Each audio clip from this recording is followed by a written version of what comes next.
1% తను ఒక్కటే అంటది ఏంటిదంటే,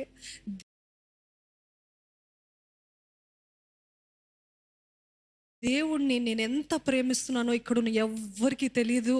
అది నాకు, నా దేవుడికి తప్ప. I love him so much, I just cannot tell how much I love him అని చెప్తూ ఉంటుంది. ఇవన్నీ దేవుడు నా దగ్గర నుండి తీసివేసిన ఈ ఘనత, ఈ ఆర్భాటము, ఈ మనుష్యులు, ఇవన్నీ తీసివేసిన దేవుడు నాకు ఒక్క చిల్లి గవ్వ ఇవ్వకపోయినా, నాకు ఒక్క జత బట్ట ఇచ్చినా, ఇప్పుడు నేను దేవుని ఎంత ప్రేమిస్తున్నానో అంతే నేను దేవుని అప్పుడు కూడా ప్రేమిస్తానని చెప్పింది. అందుకే అన్ని ఆత్మకార్యాలు జరిగినాయండి.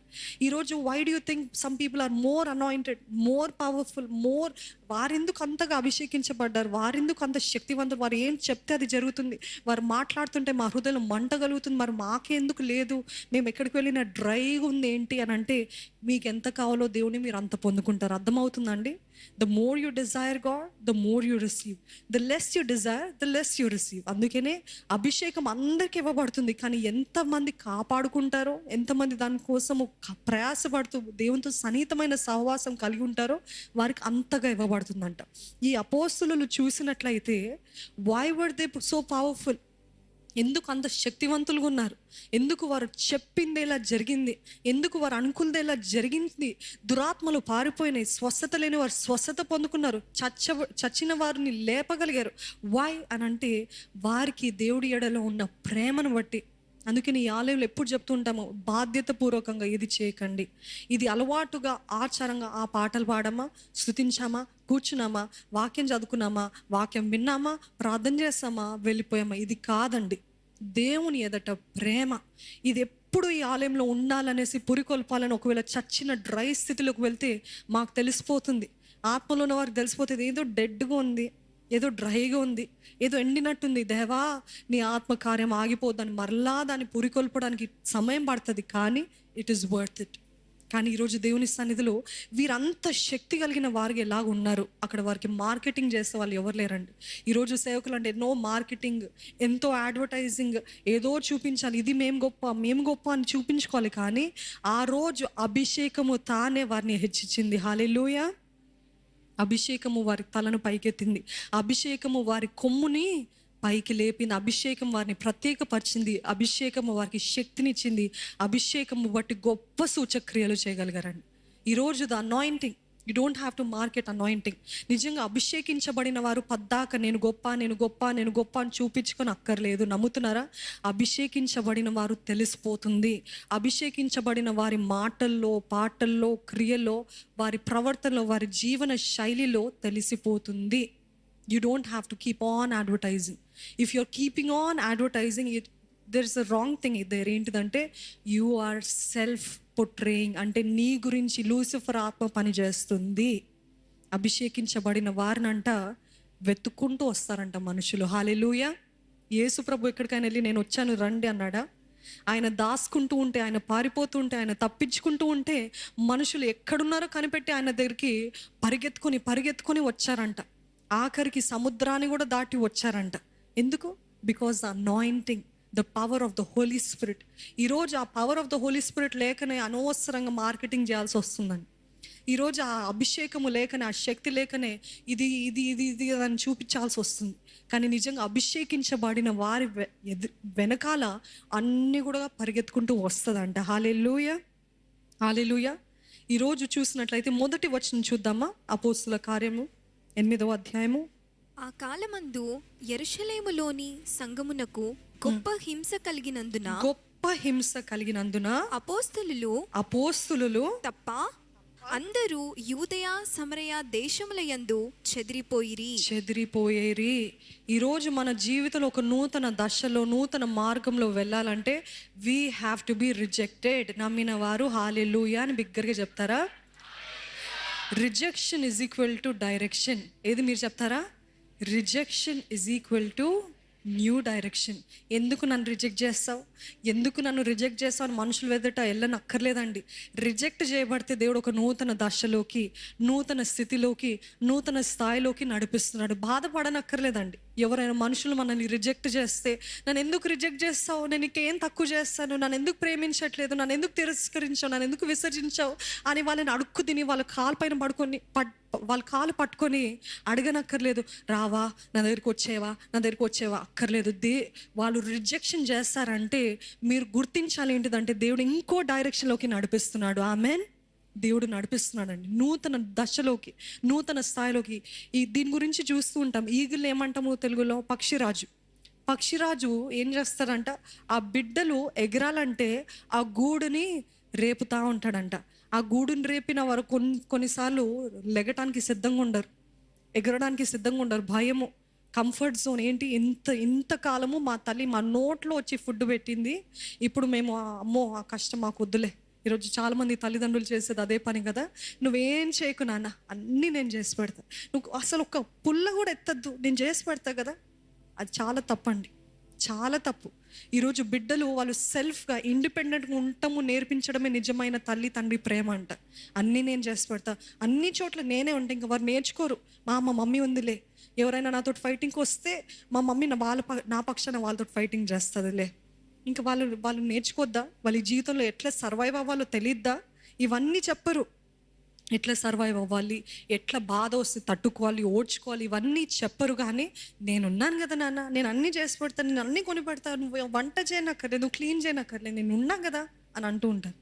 ఈ ఈగిల్స్, పక్షిరాజు, చిన్న గద్దె పిల్లలు కూడా ఏం చేస్తాయి అంట, ఎంత హాయిగా ఉంది, రోజు మాకు మా మమ్మీ వచ్చి తినిపిస్తుంది, ఇంకేం చేయనక్కర్లేదు అన్నప్పుడు ఒకానొక సమయం వస్తుందంట. అవి కొంచెం ఎదిగిన సమయం తర్వాత గూడు ఫస్ట్ వాటిని పోక్ చేస్తూ ఉంటుందంట. పక్షిరాజు ఏం చేస్తుంది, గుచ్చుతా ఉంటుందంట. అబ్బా అబ్బా అబ్బా అబ్బా అనుకుంటాయంట, కానీ మరలా ఎంజాయ్ చేసుకుంటుందంట. ఇంకా అప్పుడు స్టార్ట్ చేస్తుంది, ఒకటి తర్వాత ఒకటి, ఒక్క కొమ్మ తర్వాత ఒకటి గూడు రేపుతా ఉంటే, గూడు రేగిన తర్వాత వారు ఇంకేం చేయగలుగుతారు, చచ్చినట్టు ఎగరాల్సిందే. ఆ రీతికి ఎగిరేలాగా చేస్తుంది.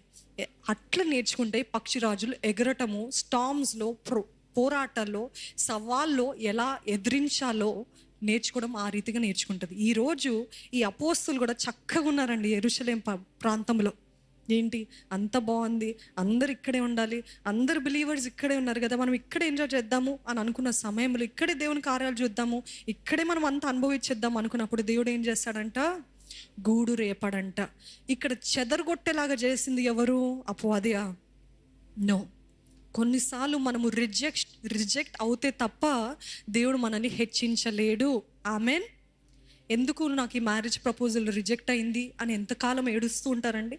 ఈ మ్యారేజ్ ప్రపోజల్ ఎందుకు నన్ను రిజెక్ట్ అయింది, ఇంకా నేను పెళ్ళే చేసుకున్నాను, చాలామంది చేతులు ఎత్తేస్తారు తెలుసా.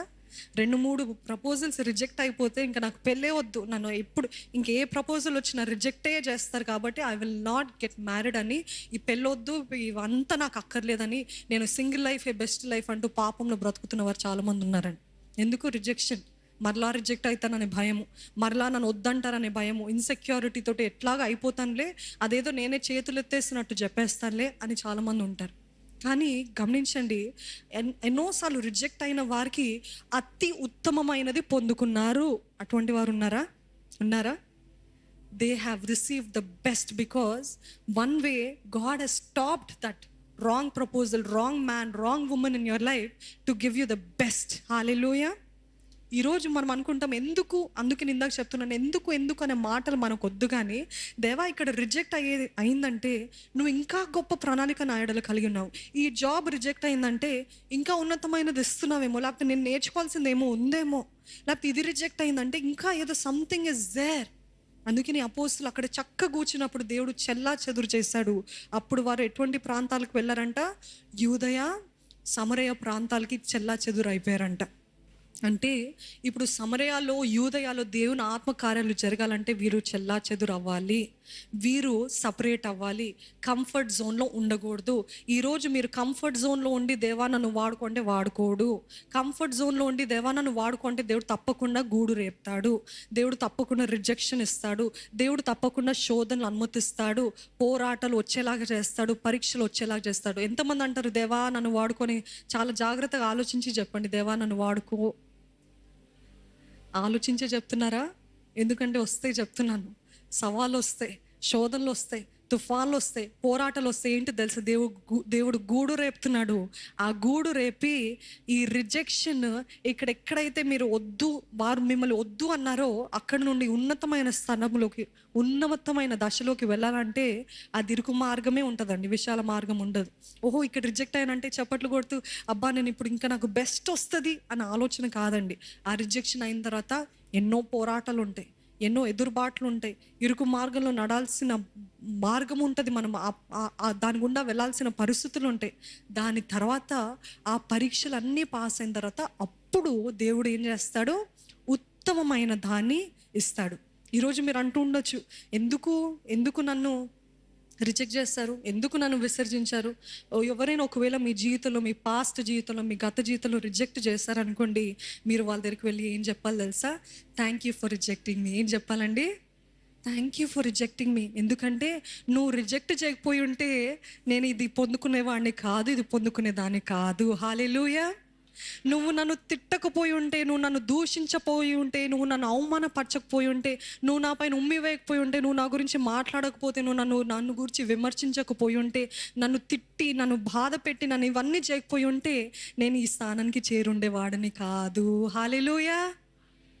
You have to be thankful. You have to go to those people who have rejected you and say, thank you so much because your rejection is a redirection in my life. Hallelujah. అట్టి రీతిగా నడిపిస్తాడండి దేవుడు. సమూయేలుకి కూడా చెప్తాడు, ఏంటది? ఎందుకు ఇంకా సౌలు గురించి ఏడుస్తా ఉంటావు, ఇంకెంతకాలం చింతిస్తావు? నేను సౌల్ని విసర్జించినంత మాత్రం ఇంకోరు లేరా? ఉన్నాడు. అతి ఉత్తమమైన వాడు దావీదు ఎన్నుకొని రెడీగా సిద్ధంగా ఉన్నాడు. ఈరోజు మీరు ఎంతకాలం ఏడుస్తారండి? ఎవరో మిమ్మల్ని రిజెక్ట్ చేస్తారని, ఎవరో మిమ్మల్ని బాధ పెట్టారు, నన్ను ఆఫీస్లో హరాస్ చేస్తున్నారండి, నా భర్త నన్ను హరాస్ చేస్తున్నారు, నన్ను ఏదో ఒకటి కంప్లైంట్స్ వస్తున్నారు కదా. ఆ రిజెక్షన్ బట్టి ఎంత హరాస్ చేసినా దేవుని సన్నిధిలో మీరు కన్నీరు విడుస్తూ ఉంటే, దేవా నన్ను ఇంట్లో విసర్జించారయ్యా, దేవా నన్ను రిజెక్ట్ చేస్తారయ్యా, దేవా నేను పనికి మాలిన వాడనయ్యా, దేవా నేను పనికి మాలిన దానయ్యా అని చాలామంది